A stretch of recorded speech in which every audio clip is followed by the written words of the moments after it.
નમસ્કાર.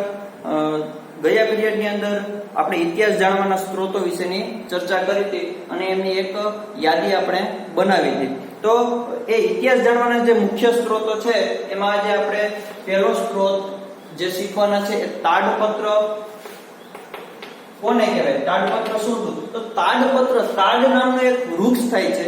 એ તાડ નામના વૃક્ષની જે પર્ણ પાન હોય છે એના ઉપર જે લખાણ લખવામાં આવતું એ તાડપત્ર કહેવાય છે. તો તાડપત્રનું જે પાન હોય છે તો સીધે એના ઉપર લખવામાં આવતું નહીં, કારણ કે પાનનો કોઈ સ્પષ્ટ આકાર હોતો નથી. એટલે એની આસપાસનો જે ભાગ હોય છે એને કાપી નાખવામાં આવતો અને એક પેજ જેવું બનાવવામાં આવતું અને એમના ઉપર એમનું લખાણ કરવામાં આવતું અને એ લખાણ છે એ હસ્તપ્રત કહેવામાં આવતું. હસ્તપ્રત, હસ્ત એટલે હાથ અને પ્રત એટલે નકલ. તો પહેલાના સમયમાં, પ્રાચીન સમયમાં લોકો લખવા માટે તાડપત્ર એટલે કે તાડના પાનના પર્ણનો ઉપયોગ કરતા અને એ હાથથી જ લખતા. કે જે પેલા કલમ વડે લખવામાં આવતું. આજે આપણે પેનનો કે અન્ય કોઈ વસ્તુનો ચોકનો ઉપયોગ કરીએ છીએ, પરંતુ એ સમયમાં આનું સંશોધન થયું ન હતું પ્રાચીન સમયમાં. અને એ લોકો છે એ વૃક્ષોમાંથી શાહી બનાવતા અને એ કોઈ પાત્રમાં ભરી અને મોરપીંછ વડે લખાણ લખવાનું કામ કરતા, જે હાથથી જ કરવામાં આવતું. તો આજે આવું લખાણ કે કઈ રીતે થાય છે? તો કે આજે આપણે એક જ કાગળની ઘણી બધી કોપી બનાવી હોય તો આપણે ઝેરોક્સ મશીનનો ઉપયોગ કરી અને ઘણી બધી નકલ બનાવીએ છીએ. એને પ્રત પણ કહેવાય. તો એ સમયે હાથથી જ લખાણ લખવામાં આવતું એટલે એને હસ્તપ્રત કહેવામાં આવતી. તો આવી રીતે તાડના પર્ણનો ઉપયોગ કરી અને તાડના પાન પર લખવામાં આવતું. બીજું છે એ ભોજપત્ર છે. તો ભોજ છે એ ભુર્જ નામનું વૃક્ષ થાય છે કે જે હંમેશા ઠંડા પ્રદેશોમાં જ થાય છે. ખાસ કરી અને કાશ્મીર વાળા વિસ્તારમાં કે જ્યાં હિમાલય આવેલો છે તો ત્યાં ભુર્જ નામની એક વનસ્પતિ થાય છે. તો એમનું પત્ર, ભોજપત્ર એટલે એમનું પત્ર એટલે કે એમને આંતરછાલ, કે એની જે ઝાડ હોય છે એની છાલ ઉખેડી અને એ છાલનો પણ ઉપરનો ભાગ છે એને કાઢી નાખવામાં આવે છે અને ઉપરનો ભાગ કાઢી નાખ્યા પછી જે નીચેનો ભાગ જે વધે છે એ એકદમ આછો અને પાતળો હોય છે કે જે કાગળ જેવો હોય છે. તો એમના ઉપર પણ લખી અને હસ્તપ્રત તરીકે ઉપયોગ કરવામાં આવતો. તો આ ઇતિહાસ જાણવાના બે મહત્વના સ્ત્રોતો, કારણ કે એ સમયે લખવા માટે આ બે જ રસ્તાઓ હતા. અને એ સમયે વિદ્યાર્થીઓ કદાચ એમના ગુરુકુળમાં કે શાળાઓમાં શીખતા તો એ પણ મોટે ભાગે માટીનો જ ઉપયોગ કરતા હતા. તો આ એમના લખાણો છે. આજે આપણે કોઈ મંદિર હોય, કોઈ મઠ હોય તો એવી જગ્યાએ પ્રાચીન સમયમાં લખાયેલી હસ્તપ્રતો સચવાયેલી હોય છે અને તે આપણને જોવા મળે છે. તો આ ભારતમાં અનેક જગ્યાએ મંદિરો કે મઠમાં આ નકલો છે એ સચવાયેલી છે અને આપણે એ પ્રવાસ કે પર્યટન સ્થળો વખતે જઈએ છીએ ત્યારે આપણે એનો ઉપયોગ જોવા માટે કરતા હોય છે. તો એ આ જે બધા લખાણો છે એ પેલા આવી જે પ્રાદેશિક ભાષાઓ છે હતી નહીં, એટલે મોટે ભાગે આ હસ્તપ્રતો છે એ સંસ્કૃત લિપિમાં લખવામાં આવતી. સંસ્કૃત ભાષાને એટલે જ બધી જ ભાષાઓની જનની પણ કહેવામાં આવેલી છે. આપણા ઋગ્વેદ, યજુર્વેદ, સામવેદ અને અથર્વવેદ પણ મૂળ સંસ્કૃત ભાષામાં જ લખાયેલા છે અને વિસ્તાર કે પ્રદેશવાઇઝ તેમને અલગ અલગ ભાષામાં રૂપાંતર કરી અને આપણા સુધી પહોંચાડવામાં આવ્યા છે.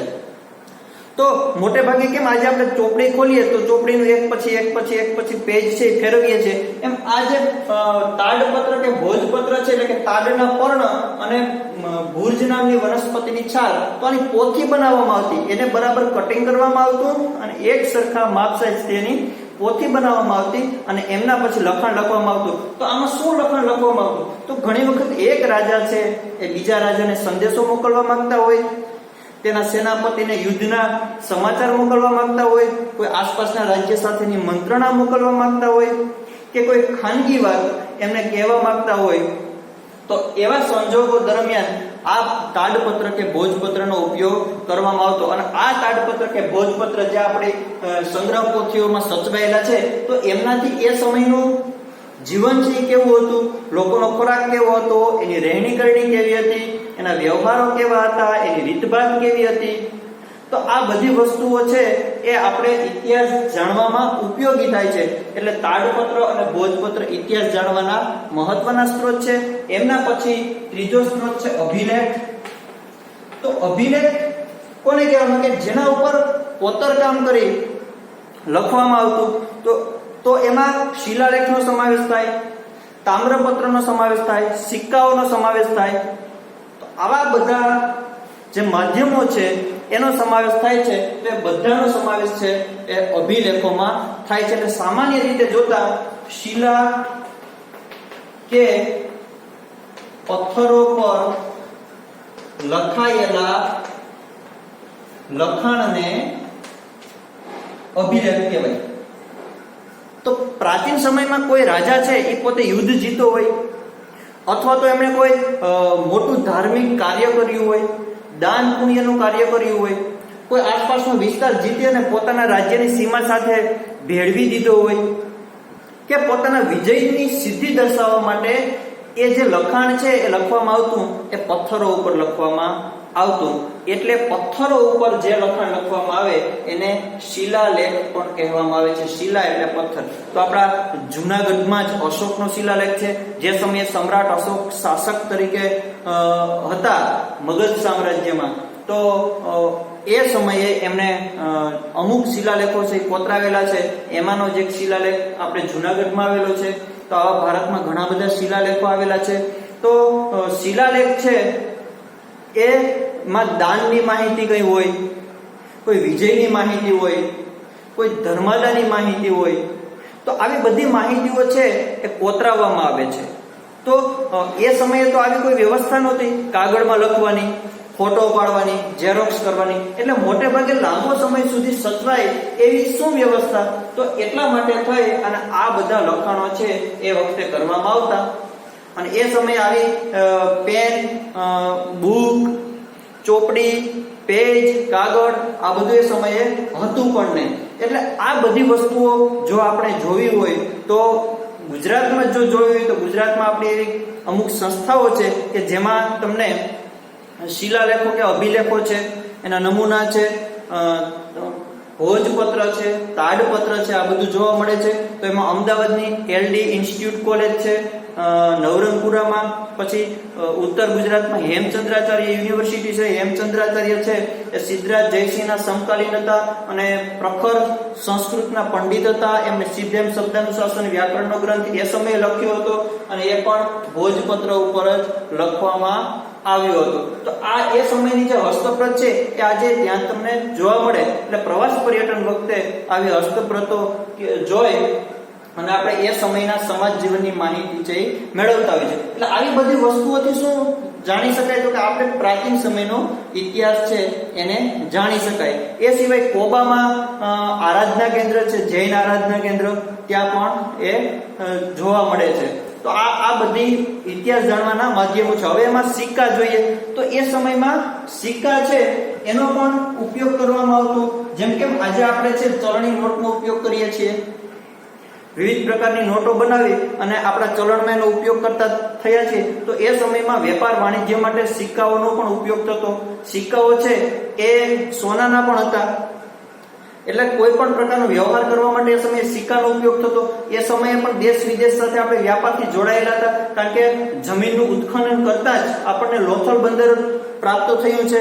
તો એમાં અનાજના ગોડાઉન પણ મળ્યા છે અને હોડીઓ છે એને ઉગવાના સ્થાન અને એમના પુરાવા પણ મળ્યા છે. તો એના ઉપરથી આપણે નક્કી કરી શકીએ કે એ સમયે પણ રાજા મહારાજાઓ છે એ બીજા દેશો સાથે વેપાર વાણિજ્યથી જોડાયેલા હતા. તો સિક્કા છે સોનાના હોય તો એનો મતલબ એવું થયું કે એ રાજ્ય છે સમૃદ્ધ હતું. પછી એવું બનતું, ઘણી વખત આવું બનતું કે સિક્કો છે એ ભારતના કોઈ પણ રાજ્ય છે એનો સોનાનો સિક્કો અહીં બન્યો હોય તો એ સિક્કો કદાચ અહીંથી મળે આ જગ્યા ઉપરથી, તો એનો મતલબ એવો થયો કે અહીંયા શાસન કરતા રાજાનું શાસન છે અહીં સુધી અમલમાં હતું. એક સિક્કો અહીંથી મળે, એ જ રાજાનો એક સિક્કો અહીંથી મળે, તો એનો મતલબ એવો થયો કે ભાઈ ચારે દિશાઓમાંથી આ ભાગ સુધી આ રાજાઓ છે એનું શાસન અહીં હતું. તો આવા બધા જે સમ્રાટો થઈ ગયા તો એમને પોતાનું શાસન છે વધાર્યું હતું. કાં કોઈની સાથે સંધિ કરી એટલે કે દોસ્તી કરી અને વધાવ્યું હતું, કોઈની સાથે યુદ્ધ કરી અને પોતાનો રાજ્ય છે એમાં એ વિસ્તાર ભેળવી દીધો હતો. તો એમના સિક્કાઓ છે જે વિસ્તાર સુધી મળી આવ્યા હોય અથવા તો એનો પરિચય હોય તો તેવા વિસ્તારમાં એ રાજાનું શાસન છે હતું એમ કહી શકાય. જો સોનાના સિક્કા મળી આવે તો એનો મતલબ એવો થાય કે એ રાજ્ય આર્થિક રીતે ખૂબ સમૃદ્ધ હતું. જો ચાંદીના સિક્કા મળી આવે તો એ સોનાના સિક્કા મળ્યા બાદ પછીનું એનું અર્થતંત્ર મજબૂત હતું. ક્યારેક તાંબાના સિક્કા પણ મળી આવે, ક્યારેક પિત્તળના સિક્કા મળી આવે. તો એમ ક્રમશઃ એ સમયે આવી મહત્વની જે ધાતુઓની શોધ થઈ હતી એમનું ચલણમાં સ્થાન છે આપવામાં આવ્યું હતું. ઈસવીસન પૂર્વે જે 5મી સદીના સિક્કા છે, પંચમાર્કના સિક્કા છે એ મળી આવ્યા છે કે જેમાં 5 નિશાન છે એ જોવા મળે છે. જે આપણા પાઠ્યપુસ્તકમાં એમનું ચિત્ર છે એ આપવામાં આવ્યું છે. તો આ બધા ગ્રીક રાજાઓ જે હતા, મૌર્ય કાળના શાસકો હતા, ગુપ્ત કાળના શાસકો હતા, આ બધા જ શાસકો છે એ સોના ચાંદીના જે સિક્કા છે એનો ઉપયોગ કરતા હતા. તો એમાં ઘણી વખત કોઈ રાજા છે પોતાનું ચિત્ર પણ દોરતો અથવા તો લક્ષ્મી નારાયણનું ચિત્ર પણ દોરતા. તો એનો મતલબ એવો થયો કે ધનની પૂજા પણ કરતા, એ સમયે ભગવાનમાં કે ઈશ્વરમાં માનતા, દેવ દેવીઓમાં માનતા. તો આ સિક્કાઓ મળવાથી શું થાય? તો એક તો એ વ્યાપાર કરતા, એની સાબિતી થાય તો કે એની જે વસ્તુઓ કે ચીજ વસ્તુઓ છે એના લેનદેન માટે પૈસાનો ઉપયોગ કરતા, એટલે કે મફત કોઈ વસ્તુનો ઉપયોગ કરતા નહીં. એનું જે ચિત્ર દોરેલું હતું તો એનો મતલબ એવો થાય કે એ સમયે ટંકશાળાઓ ઊભી કરવામાં આવી હતી. ટંકશાળા એટલે કે સિક્કા બનાવવા માટેની શાળા કે જેમાં ટાંકણા વડે એ સિક્કાઓ છે એ મઠારીને બનાવવામાં આવતા હોય અને એમના પણ સ્પેશિયલ કારીગરો હોય છે. કેમ આજે આપણું ચલણ છે છાપવા માટે રિઝર્વ બેંક છે, તો રિઝર્વ બેંકમાં શું થાય તો કે ત્યાં આપણી ચલણી નોટ અને સિક્કા બને. તો એવી જ રીતે જે તે રાજ્યમાં ટંકશાળાઓ ઊભી કરવામાં આવી હતી અને એમાં સિક્કાઓ બનાવવામાં આવતા. તો એ સિક્કાઓમાં ચિત્ર કે વિવિધ પ્રકારના જાતના ચિત્રો છે એનો ઉલ્લેખ કરવામાં આવતો. તો એના ઉપરથી નક્કી કરી શકાય અને એની સામાજિક અને આર્થિક રીતભાત છે એ પણ સિક્કા દ્વારા છે આપણે જાણી શકીએ છીએ. એટલે સિક્કા છે એ ઇતિહાસ જાણવાના મહત્વના જે સ્ત્રોતો છે એમાંના છે પંચમાર્કના સિક્કા ઉપર છે એ ટૂંકમાં દબાણ આપવામાં આવતું. સિક્કાને બીબામાં રાખી અને દબાણ આપી અને એના 5 માર્કા બનાવવામાં કે કોતરવામાં આવતા, એટલે એને પંચમાર્કના સિક્કા પણ કહેવામાં આવે છે. હવે ઇતિહાસના અભ્યાસીઓ છે, ઇતિહાસનો અભ્યાસ કોણ કરે છે તો કે ઇતિહાસનો અભ્યાસ જે કરે છે એને ઇતિહાસકાર પણ કહેવાય અને એને પુરાતત્વવિદ પણ કહેવાય. તો પુરાતત્વવિદ છે અને ઇતિહાસકાર છે. તો ઇતિહાસકાર શું કરે છે તો કે કોઈ પણ એને જે એમની પાસે વસ્તુઓ ઉપસ્થિત હોય છે એમનું નિરીક્ષણ કરે છે. તે કયા સમયે બનેલી છે, શા માટે બનેલી છે, શેમાંથી બનેલી છે, એનો તાર્કિક અભ્યાસ કરે છે અને પછી એ આપણા સુધી સરકાર દ્વારા પહોંચાડે છે. જ્યારે પુરાતત્વવિદ છે તો એનું શું કામ હોય છે તો કે આપણી સરકારને પુરાતત્વ ખાતું જ છે કે જે આપણી જૂની સંસ્કૃતિઓ છે એને ઉજાગર કરવાનું કામ કરે છે. તો પુરાતત્વ ખાતાનું કામ શું તો કે જમીનનું ઉત્ખનન કરે છે, એટલે કે ખોદાણ કરે છે જમીનનું, અને એમાંથી જે વસ્તુઓ મળી આવે છે એ બહાર કાઢે છે અને એમના વિશેનું સંશોધન કરે છે. અને સંશોધન કર્યા પછી ઇતિહાસકાર છે એ શા માટે એને બનાવવામાં આવી, કઈ રીતે ઉપયોગ થતો, શેમાંથી બનાવવામાં આવી, એનો ઉપયોગ કરવામાં આવે છે. અને આ બંને લોકો છે એ કેટલા સમય જૂની છે એનું સંશોધન કરવા માટે છે કાર્બન ડેટિંગ સિસ્ટમ નો પણ ઉપયોગ કરતા હતા. તો ઇતિહાસ છે એ આપણા જે આપણું પ્રાચીન ભૂતકાળ છે એમાંથી ઉત્ખનન દ્વારા છે કાઢવામાં આવ્યો છે. કારણ કે સિંધુ નદી, ગંગા નદી, આ નર્મદા નદી, આ બધાના તટ એટલે કે કિનારેથી આપણી પ્રાચીન સંસ્કૃતિઓ છે એ કોઈને કોઈ ગુફા દ્વારા અથવા તો પ્રાણીઓ અને માનવ જીવનના હાડકાઓ, અનાજના દાણા, માટીના વાસણો, સિક્કા, ભોજપત્ર, તાળપત્ર, અભિલેખ, તો આ બધા દ્વારા આપણે આપણા પ્રાચીન ઇતિહાસ છે એને જાણી શકીએ. તો આવી રીતે ઉત્ખનન એટલે ખોદાણ કામ. ઉત્ખનન કરવું એટલે કે કોઈ પણ જમીનનું ખોદાણ કામ કરી અને એમાંથી આપણા જે પુરાતત્વ ખાતું જે વસ્તુઓ કાઢે છે એને આપણા ઇતિહાસ જાણવાના સ્ત્રોતોમાં જ એમનો સમાવેશ થાય છે અને આપણી માનવ સંસ્કૃતિથી આપણને જાણકારી આપવાનું કામ કરે છે. આ બધી વસ્તુઓ મળવાથી આપણાથી આગળના માણસો છે કેવું જીવન જીવતા અને એના પ્રાણીઓ સાથે એનું ગઠબંધન કેવું હતું, પ્રાણીઓને કઈ રીતે પાળતા, ખેતી કઈ રીતે કરતા અને અનાજના દાણાઓનો સંગ્રહ કેવી રીતે કરતા, માટીના વાસણો છે કઈ રીતે બનાવતા, એનો ઉપયોગ કઈ રીતે કરતા, આ બધી માહિતી છે એ આપણા ઉત્ખનન દ્વારા જે ઇતિહાસ જમીનમાંથી મળી આવ્યો છે તો એના સંશોધન દ્વારા કરવામાં આવતું હોય છે. બીજી મહત્વની વસ્તુ એ છે કે આ સિવાય કોઈ જે તે સમયે ભારતમાં કોઈ પ્રવાસી અથવા તો કોઈ વિદેશી મુસાફર એ ભારતમાં આવ્યો હોય છે તો ત્યારે એમણે અમુક ડાયરીઓ લખેલી હોય છે. તો એ ડાયરીઓમાંથી પણ આપણે જે તે સમયના રાજાના શાસનકાળની, એમણે પ્રજા માટે કરેલા કાર્યોની અને એમણે આપેલા ન્યાયની વિગતો પણ જાણી શકે. હર્ષવર્ધનના સમયમાં ચીનથી યુએનસાંગ આવ્યા હતા, ફાહિયાન આવ્યા હતા, ગ્રીકમાંથી કેટલાક પ્રવાસીઓ છે ભારતના રાજાશાહીના શાસનકાળ દરમિયાન આવ્યા હતા. તો આ બધા જ લોકો છે એ આપણે ઇતિહાસ જાણવાના માધ્યમના એક ભાગ તરીકે ઉપયોગી છે. તો એ જે તે સમયે ભારતની જાહોજલાલી સમૃદ્ધિથી આસપાસના દેશો વાકેફ હતા, પરિચિત હતા, એટલે એ લોકો પ્રવાસી તરીકે આવ્યા ને કેટલોક સમય સુધી રોકાય છે અને ભારતના અલગ અલગ ભાગમાં ભ્રમણ કરે છે, પદયાત્રા કરે છે અને પોતાની ડાયરીમાં એ બધું નોંધ કરે છે. તો એ જે તે સમયે થયેલી નોંધ છે એ આજે આપણે ઇતિહાસ જાણવામાં કામ આવે.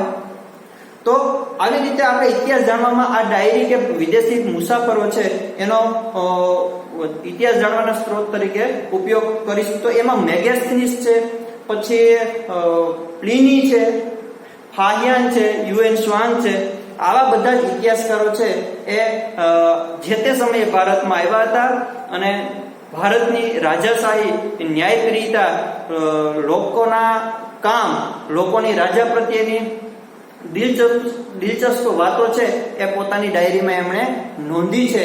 એટલા માટે થઈ અને આજથી આપણી 4000 કે 4500 કે 5000 વર્ષની આસપાસની જે સંસ્કૃતિઓ છે એ આપણા અહીંયા પૂરા નમૂના ઉદાહરણો એ સાથે ભણીએ છીએ. તો આ એનું મહત્વનું કારણ છે કે આપણા બધા ઇતિહાસ જાણતા થયા છે અને પાઠ્યપુસ્તકના માધ્યમથી અથવા તો કોઈ ગેલેરીના માધ્યમથી અથવા તો પ્રવાસ કે પર્યટન વખતે સંગ્રહાલયના માધ્યમથી, કોઈ કિલ્લાઓના માધ્યમથી.